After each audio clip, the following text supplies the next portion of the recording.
Welcome to an incredible Arusha Cultural Heritage Centre virtual tour. This tour combines an African art gallery with a Tanzania cultural shopping and dining area. This amazing cultural destination showcases arts and crafts from over 120 Tanzanian tribes in one spectacular location. Let's explore this treasure trove of African heritage together. Our tour starts outside the main building of the center, where we find some amazing sculptures. These intricate wood carvings celebrate African artistic traditions, with winding symbolic representations of human life and spirit. After admiring the craftsmanship of these pieces, we turn toward the impressive building. This privately owned center was established in 1994 as a family-run haven for African art and culture. The main building is a large cylindrical structure of modern design, often compared to New York's Guggenheim Museum, but infused with African motifs like the drum, spear, and shield in its facade. Now we enter what many describe as one of the largest art galleries in Africa.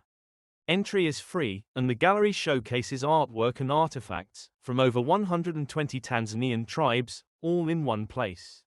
Inside, you'll find intricate statues and wood carvings, paintings in vibrant oils and watercolors, and much more. Every inch of wall and floor space is adorned with artwork celebrating African heritage. The interior of the gallery is grand, with an open atrium where natural light filters in. It consists of 6 levels, connected by a spiraling ramp.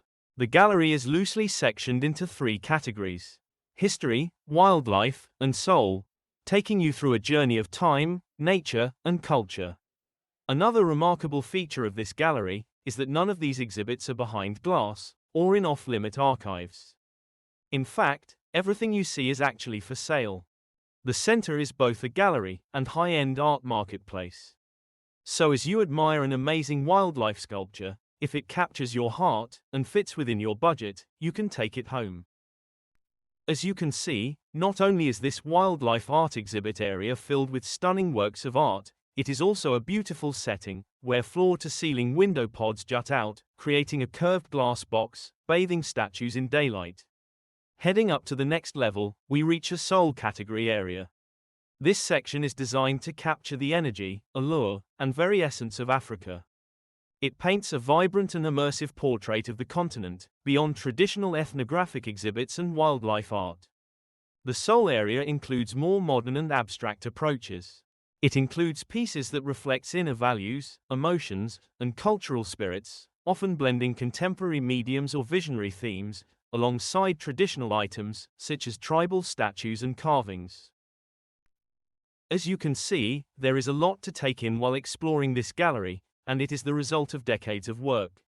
It was built by Seifert and Kanbai, whose great-grandfather, an emigrant of Indian descent, founded a trading post in Tanganyika in the 19th century. Today, it houses the works of more than 1,500 artists, and has been visited by dignitaries including the King of Norway, the President of South Africa, and Bill Clinton, when he was President of the United States. Even if you're not an art collector, you'll find the art gallery at the Cultural Heritage Centre captivating. It's a chance to see a panorama of Tanzanian culture in a short time, something that would otherwise require traveling all over the country. The Cultural Heritage Centre also has a shopping village next to the art gallery. We enjoyed music as we entered the vibrant, souvenir and curio-filled shops.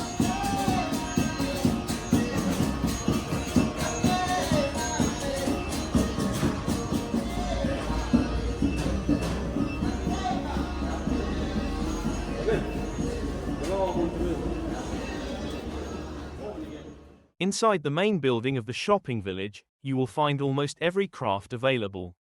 From wood statues to spears, to dolls and jewelry. It is jam-packed with interesting trinkets for purchase. Similar to the art gallery, the building is also impressive, with a breathtaking glass ceiling and an open center, allowing natural light to flow to all 3 levels. It creates a fun and bustling shopping experience. This floor also has a precious stone and jewelry boutique, particularly known for tanzanite, a gem only found in this country. As mentioned, there are 3 floors in this shop. We'll head down to the lower floor to explore a bit.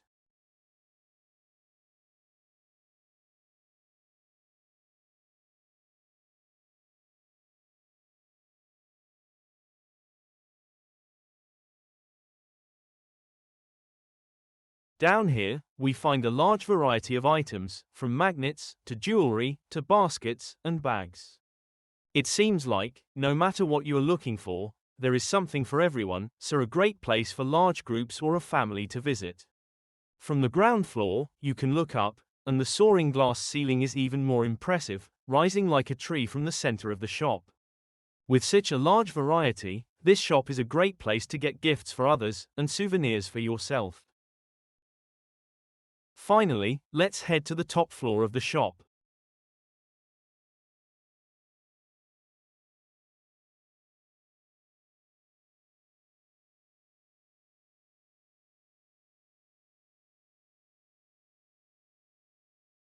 It is filled with statues, pottery, masks, wall hangings, and many other treasures. It is a long circular hallway that goes around the entire shop, overlooking the center. We'll walk around so you can take a peek.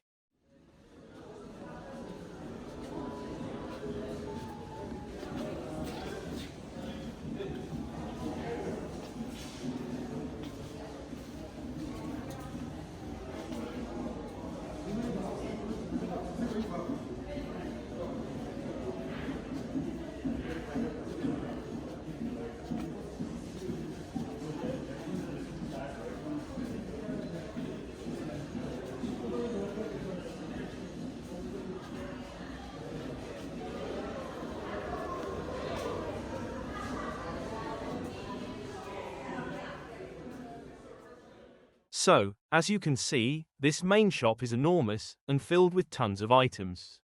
But if for some reason you did not find what you were looking for, you can explore the smaller artisan shops in the surrounding market village.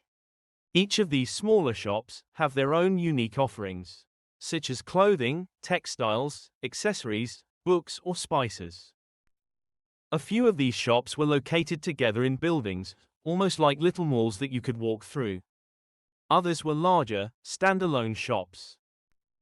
And even further, if you walk around the village, exploring the winding pathways, you can find small huts scattered around the grounds that house some of the more specialized artisan shops.